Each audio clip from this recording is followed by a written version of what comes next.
Habakkuk, Chapter 1. Matthew Henry's Commentary on the Whole Bible. An exposition, with practical observations, of the book of the prophet Habakkuk. Chapter 1. In this chapter, 1. The prophet complains to God of the violence done by the abuse of the sword of justice among his own people, and the hardships thereby put upon many good people, verses 1 to 4.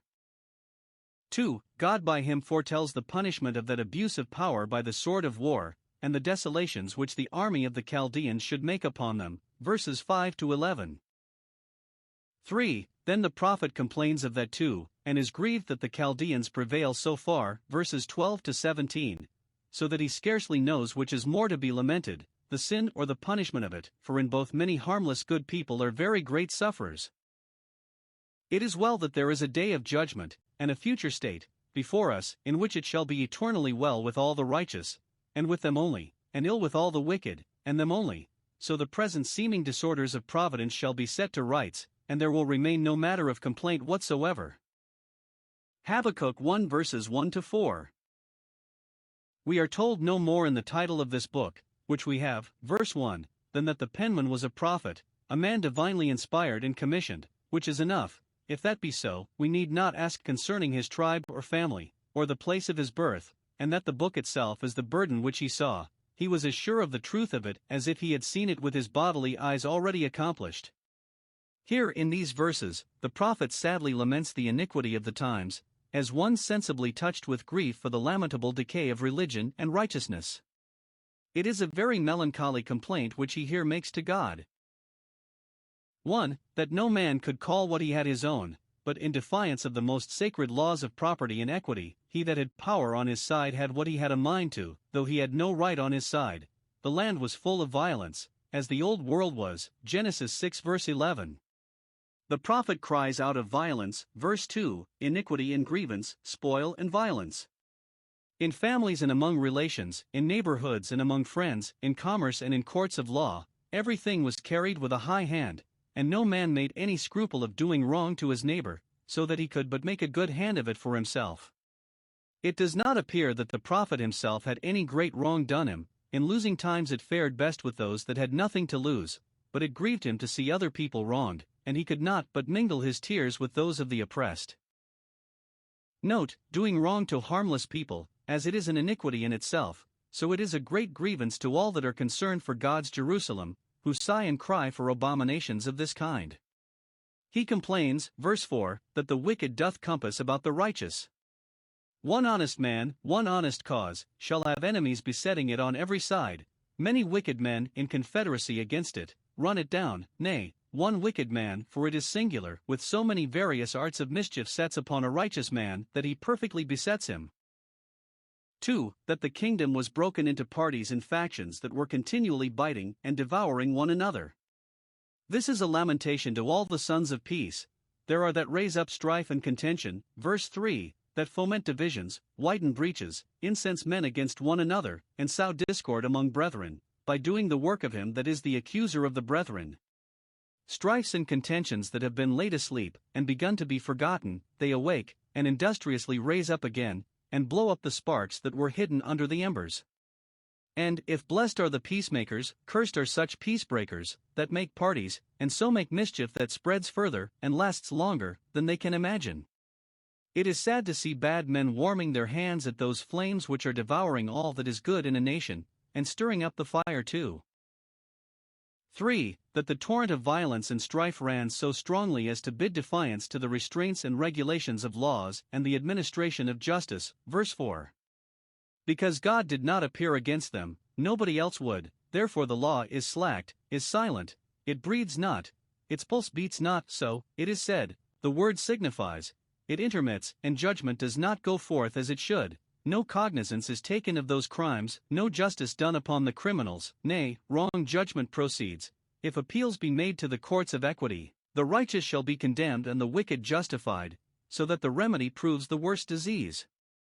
The legislative power takes no care to supply the deficiencies of the law for the obviating of those growing threatening mischiefs. The executive power takes no care to answer the good intentions of the laws that are made. The stream of justice is dried up by violence, and has not its free course. For that all this was open and public, and impudently avowed, it was barefaced.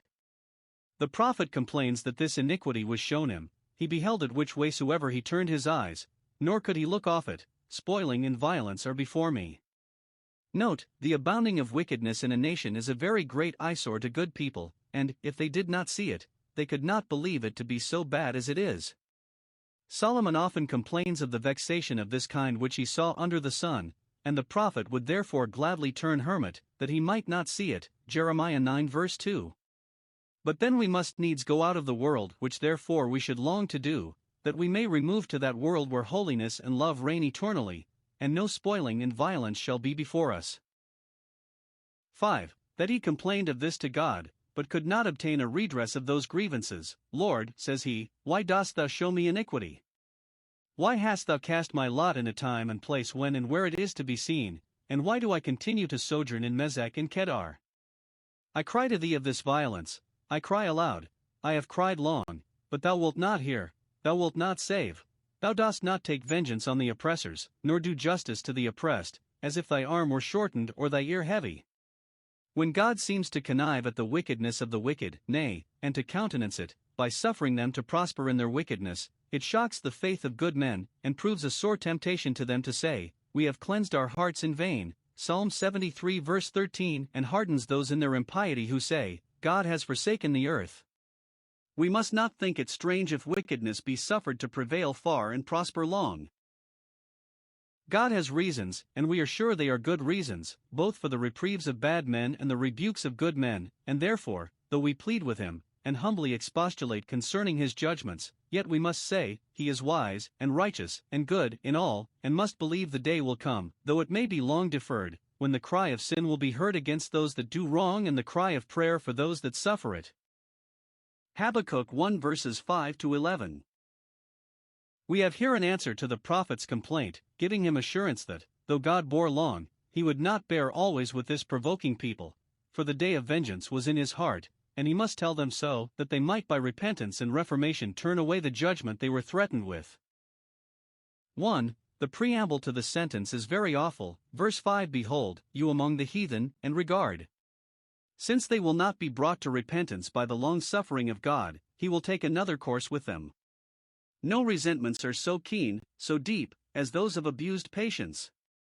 The Lord will inflict upon them 1. A public punishment, which shall be beheld and regarded among the heathen, which the neighboring nations shall take notice of and stand amazed at.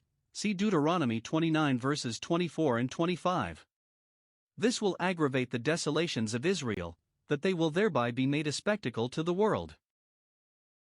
2. An amazing punishment, so strange and surprising, and so much out of the common road of providence, that it shall not be paralleled among the heathen, shall be sorer and heavier than what God has usually inflicted upon the nations that know him not, nay, it shall not be credited even by those that had the prediction of it from God before it comes, or the report of it from those that were eyewitnesses of it when it comes. You will not believe it, though it be told you, it will be thought incredible that so many judgments should combine in one, and every circumstance so strangely concur to enforce and aggravate it, that so great and potent a nation should be so reduced and broken, and that God should deal so severely with a people that had been taken into the bond of the covenant, and that he had done so much for. The punishment of God's professing people cannot but be the astonishment of all about them. 3. A speedy punishment. I will work a work in your days, now quickly. This generation shall not pass till the judgment threatened be accomplished. The sins of former days shall be reckoned for in your days, for now the measure of the iniquity is full. Matthew 23 verse 36. For it shall be a punishment in which much of the hand of God shall appear. It shall be a work of his own working, so that all who see it shall say, This is the Lord's doing, and it will be found a fearful thing to fall into his hands. Woe to those whom he takes to task. 5. It shall be such a punishment as will typify the destruction to be brought upon the despisers of Christ and his gospel, for to that these words are applied Acts 13 verse 41, Behold, you despisers, and wonder, and perish. The ruin of Jerusalem by the Chaldeans for their idolatry was a figure of their ruin by the Romans for rejecting Christ and his gospel, and it is a very marvelous thing, and almost incredible. Is there not a strange punishment to the workers of iniquity? 2. The sentence itself is very dreadful and particular. Verse 6: Lo, I raise up the Chaldeans. There were those that raised up a great deal of strife and contention among them, which was their sin, and now God will raise up the Chaldeans against them, who shall strive and contend with them, which shall be their punishment. Note, when God's professing people quarrel among themselves, snarl at, and devour one another, it is just with God to bring the common enemy upon them, that shall make peace by making a universal devastation. The contending parties in Jerusalem were inveterate one against another, when the Romans came and took away their place and nation. The Chaldeans shall be the instruments of the destruction threatened, and, though themselves acting unrighteously, they shall execute the righteousness of the Lord and punish the unrighteousness of Israel. Now, here we have 1. A description of the people that shall be raised up against Israel, to be a scourge to them. 1. They are a bitter and hasty nation, cruel and fierce, and what they do is done with violence and fury. They are precipitate in their counsels, vehement in their passions, and push on with resolution in their enterprises. They show no mercy and they spare no pains. Miserable is the case of those that are given up into the hand of these cruel ones. 2. They are strong, and therefore formidable, and such as there is no standing before, and yet no fleeing from. Verse 7: They are terrible and dreadful, famed for the gallant troops they bring into the field. Verse 8: Their horses are swifter than leopards to charge and pursue, and more fierce than the evening wolves, and wolves are observed to be the most ravenous towards the evening, after they have been kept hungry all day, waiting for that darkness under the protection of which all the beasts of the forest creep forth. Psalm 104 verse 20. Their squadrons of horse shall be very numerous, their horsemen shall spread themselves a great way, for they shall come from far, from all parts of their own country, and shall be dispersed into all parts of the country they invade, to plunder it, and enrich themselves with the spoil of it. And in making speed to spoil, they shall hasten to the prey, as those, Isaiah 8 verse 1, margin, for they shall fly as the eagle towards the earth when she hastens to eat and strikes at the prey she has an eye upon. 3. Their own will is a law to them, and, in the fierceness of their pursuits, they will not be governed by any laws of humanity, equity, or honor. Their judgment and their dignity shall proceed of themselves. Verse 7. Appetite and passion rule them, and not reason nor conscience. Their principle is, quicquid libet, licet my will is my law. And sic volo, sic jubeo, stat pro ration voluntas, this is my wish, this is my command, it shall be done because I choose it. What favor can be hoped for from such an enemy? Note, those who have been unjust and unmerciful, among whom the law is slacked, and judgment doth not go forth, will justly be paid in their own coin and fall into the hands of those who will deal unjustly and unmercifully with them. 2. A prophecy of the terrible execution that shall be made by this terrible nation. They shall march through the breadth of the earth, so it may be read, for in a little time the Chaldean forces subdued all the nations in those parts, so that they seemed to have conquered the world. They overran Asia and part of Africa. Or, through the breadth of the land of Israel, which was wholly laid waste by them. It is here foretold. 1. That they shall seize all as their own that they can lay their hands on. They shall come to possess the dwelling places that are not theirs, which they have no right to, but that which their sword gives them. 2. That they shall push on the war with all possible vigor. They shall all come for violence. Verse 9, not to determine any disputed right by the sword, but right or wrong, to enrich themselves with the spoil. Their faces shall sup up as the east wind, their very countenances shall be so fierce and frightful that a look will serve to make them masters of all they have a mind to, so that they shall swallow up all, as the east wind nips and blasts the buds and flowers. Their faces shall look towards the east, so some read it, they shall still have an eye to their own country, which lay eastward from Judea, and all the spoil they seize they shall remit thither. 3. That they shall take a vast number of prisoners, and send them into Babylon. They shall gather the captivity as the sand for multitude, and shall never know when they have enough, as long as there are any more to be had. 4. That they shall make nothing of the opposition that is given to them. Verse 10. Do the distressed Jews depend upon their great men to make a stand, and with their wisdom and courage to give check to the victorious arms of the Chaldeans? Alas! They will make nothing of them. They shall scoff, he shall, so it is in the original, meaning Nebuchadnezzar, who being puffed up with his successes, shall scoff, at the kings and commanders of the forces that think to make head against him, and the princes shall be a scorn to them, so unequal a match shall they appear to be. Do they depend upon their garrisons and fortified towns? He shall deride every stronghold, for to him it shall be weak, and he shall heap dust, and take it, a little soil, thrown up for ramparts, shall serve to give him all the advantage against them that he can desire. He shall make but a jest of them, and a sport of taking them. 5. By all this he shall be puffed up with an intolerable pride, which shall be his destruction. Verse 11. Then shall his mind change for the worse. The spirit both of the people and of the king shall grow more haughty and insolent. Those that will not be content with their own rights will not be content when they have made themselves masters of other people's rights too, but as the condition rises the mind rises too. This victorious king shall pass over all the bounds of reason, equity, and modesty, and break through all their bonds, and thereby he shall offend, shall make God his enemy, and so prepare ruin for himself by imputing this his power to his God, whereas he had it from the God of Israel.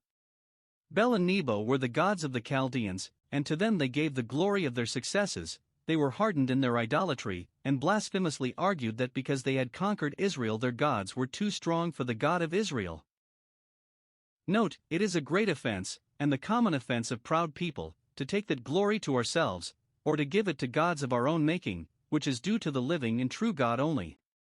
These closing words of the sentence give a glimpse of comfort to the afflicted people of God. It is to be hoped that they will change their minds, and grow better, and ripen for deliverance, and they did so.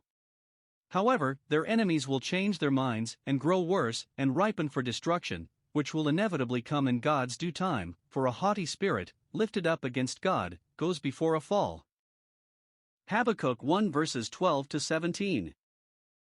The prophet, having received of the Lord that which he was to deliver to the people, now turns to God, and again addresses himself to him for the ease of his own mind under the burden which he saw. And still he is full of complaints. If he look about him, he sees nothing but violence done by Israel. If he look before him, he sees nothing but violence done against Israel, and it is hard to say which is the more melancholy sight. His thoughts of both he pours out before the Lord. It is our duty to be affected both with the iniquities and with the calamities of the Church of God and of the times and places wherein we live, but we must take heed lest we grow peevish in our resentments, and carry them too far, so as to entertain any hard thoughts of God, or lose the comfort of our communion with Him.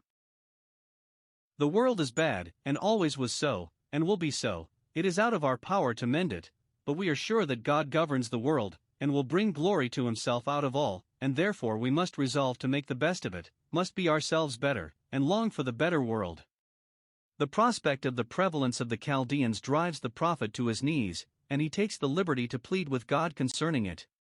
In his plea we may observe 1. The truths which he lays down, which he resolves to abide by, and with which he endeavors to comfort himself and his friends, under the growing threatening power of the Chaldeans, and they will furnish us with pleasing considerations for our support in the like case. 1. However it be, yet God is the Lord our God, and our Holy One. The victorious Chaldeans impute their power to their idols, but we are taught to tell them that the God of Israel is the true God, the living God, Jeremiah 10 verses 10 and 11. 1. He is Jehovah, the fountain of all being, power, and perfection.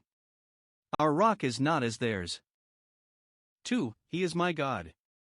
He speaks in the people's name. Every Israelite may say, He is mine.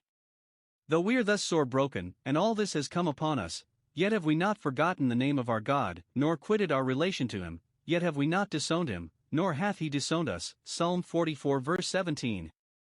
We are an offending people, He is an offended God, yet He is ours, and we will not entertain any hard thoughts of Him, nor of His service for all this. 3. He is my Holy One. This intimates that the prophet loved God as a holy God, loved Him for the sake of His holiness. He is mine because He is a Holy One, and therefore He will be my sanctifier and my Savior, because He is my Holy One. Men are unholy, but my God is holy. 2. Our God is from everlasting. This he pleads with Him, Art thou not from everlasting, O Lord my God? It is matter of great and continual comfort to God's people, under the troubles of this present life, that their God is from everlasting. This intimates 1. The eternity of His nature. If He is from everlasting, He will be to everlasting, and we must have recourse to this first principle when things seen, which are temporal, are discouraging, that we have hope and help sufficient in a God that is not seen, that is eternal. Art thou not from everlasting, and then wilt thou not make bare thy everlasting arm, in pursuance of thy everlasting counsels, to make unto thyself an everlasting name? 2. The antiquity of his covenant. Art thou not from of old, a God in covenant with thy people, so some understand it, and hast thou not done great things for them in the days of old, which we have heard with our ears, and which our fathers have told us of, and art thou not the same God still that thou ever wast? Thou art God, and changest not. 3. While the world stands, God will have a church in it. Thou art from everlasting, and then we shall not die. The Israel of God shall not be extirpated, nor the name of Israel blotted out, though it may sometimes seem to be very near it, like the apostles, 2 Corinthians 6 verse 9, chastened and not killed, chastened sorely, but not delivered over to death, Psalm 118 verse 18. See how the prophet infers the perpetuity of the church from the eternity of God, for Christ has said, because I live, and therefore as long as I live, you shall live also, John 14 verse 19. He is the rock on which the church is so firmly built that the gates of hell shall not, cannot, prevail against it. We shall not die. For, whatever the enemies of the church may do against her, it is according to the counsel of God, and is designed and directed for wise and holy ends. Thou hast ordained them, thou hast established them. It was God that gave the Chaldeans their power, made them a formidable people, and in his counsel determined what they should do, nor had they any power against his Israel, but what was given them from above. He gave them their commission to take the spoil, and to take the prey, Isaiah 10 verse 6. Herein God appears a mighty God, that the power of mighty men is derived from him, depends upon him, and is under his check. He says concerning it, hitherto shall it come, and no further. Those whom God ordains shall do no more than what God has ordained, which is a great comfort to God's suffering people. Men are God's hand, the rod in his hand, Psalm 17 verse 14. And he has ordained them for judgment and for correction. God's people need correction and deserve it, they must expect it, they shall have it. When wicked men are let loose against them, it is not for their destruction, that they may be ruined, but for their correction, that they may be reformed. They are not intended for a sword, to cut them off, but for a rod, to drive out the foolishness that is found in their hearts, though they mean not so, neither does their heart think so, Isaiah 10 verse 7. Note, it is matter of great comfort to us, in reference to the troubles and afflictions of the church, that, whatever mischief men design to them, God designs to bring good out of them, and we are sure that his counsel shall stand. 5. Though the wickedness of the wicked may prosper for a while, yet God is a holy God, and does not approve of that wickedness. Verse 13. Thou art of purer eyes than to behold evil. The prophet, observing how very vicious and impious the Chaldeans were, and yet what great success they had against God's Israel, found a temptation arising from it to say that it was vain to serve God, and that it was indifferent to him what men were. But he soon suppresses the thought, by having recourse to his first principle, that God is not, that he cannot be, the author or patron of sin, as he cannot do iniquity himself, so he is of purer eyes than to behold it with any allowance or approbation. No, it is that abominable thing which the Lord hates.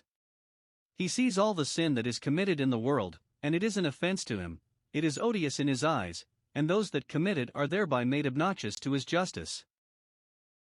There is in the nature of God an antipathy to those dispositions and practices that are contrary to his holy law, and though an expedient is happily found out for his being reconciled to sinners, yet he never will, nor can, be reconciled to sin. And this principle we must resolve to abide by, though the dispensations of his providence may for a time, and in some instances, seem to be inconsistent with it. Note, God's connivance at sin must never be interpreted into a giving countenance to it, for he is not a God that has pleasure in wickedness, Psalm 5 verses 4 and 5. The iniquity which, it is here said, God does not look upon, may be meant especially of the mischief done to God's people by their persecutors, though God sees cause to permit it, yet he does not approve of it. So it agrees with that of Balaam, Numbers 23 verse 21, he has not beheld iniquity against Jacob, nor seen, with allowance, perverseness against Israel, which is very comfortable to the people of God, in their afflictions by the rage of men, that they cannot infer God's anger from it. Though the instruments of their trouble hate them, it does not therefore follow that God does, nay, he loves them, and it is in love that he corrects them. 2. The grievances he complains of and finds hard to reconcile with these truths. Since we are sure that thou art a holy God, why have atheists temptation given them to question whether thou art so or no? Wherefore lookest thou upon the Chaldeans that deal treacherously with thy people, and givest them success in their attempts upon us? Why dost thou suffer thy sworn enemies, who blaspheme thy name, to deal thus cruelly, thus perfidiously, with thy sworn subjects, who desire to fear thy name? What shall we say to this? This was a temptation to Job, chapter 21 verse 7, chapter 24 verse 1, to David, Psalm 73 verses 2 and 3, to Jeremiah, chapter 12 verses 1 and 2. 1. That God permitted sin, and was patient with the sinners. He looked upon them, he saw all their wicked doings and designs, and did not restrain nor punish them, but suffered them to speed in their purposes, to go on and prosper, and to carry all before them. Nay, his looking upon them intimates that he not only gave them no check or rebuke, but that he gave them encouragement and assistance, as if he smiled upon them and favored them. He held his tongue when they went on in their wicked courses, said nothing against them, gave no orders to stop them. These things thou hast done, and I kept silence. 2. That his patience was abused, and because sentence against these evil works and workers was not executed speedily, therefore their hearts were the more fully set in them to do evil. 1. They were false and deceitful, and there was no credit to be given them, nor any confidence to be put in them. They deal treacherously, under color of peace and friendship, they prosecute and execute the most mischievous designs, and make no conscience of their word in anything. 2. They hated and persecuted men because they were better than themselves, as Cain hated Abel because his own works were evil and his brother's righteous. The wicked devours the man that is more righteous than he, for that very reason, because he shames him. They have an ill will to the image of God, and therefore devour good men, because they bear that image. Though many of the Jews were as bad as the Chaldeans themselves, and worse, yet there were those among them that were much more righteous, and yet were devoured by them. 3. They made no more of killing men than of catching fish. The prophet complains that, providence having delivered up the weaker to be prey to the stronger, they were, in effect, made as the fishes of the sea, verse 14. So they had been among themselves, preying upon one another as the greater fishes do upon the less, verse 3, and they were made so to the common enemy. They were as the creeping things, or swimming things, for the word is used for fish, Genesis 1 verse 20, that have no ruler over them, either to restrain them from devouring one another or to protect them from being devoured by their enemies. They are given up to the Chaldeans as fish to the fishermen. Those proud oppressors make no conscience of killing them, any more than men do of pulling fish out of the water, so small account do they make of human lives. They make no difficulty of killing them, but do it with as much ease as men catch fish, that make no resistance, but are unguarded and unarmed, and it is rather a pastime than any pains to take them. They make no distinction among them, but all is fish that comes to their net, and they reckon everything their own that they can lay their hands on.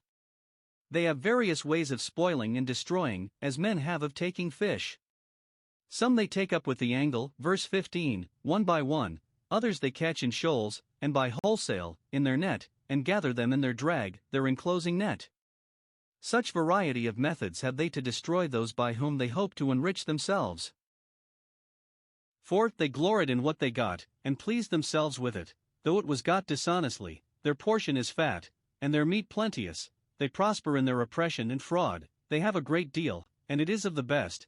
Their land is good, and they have abundance of it.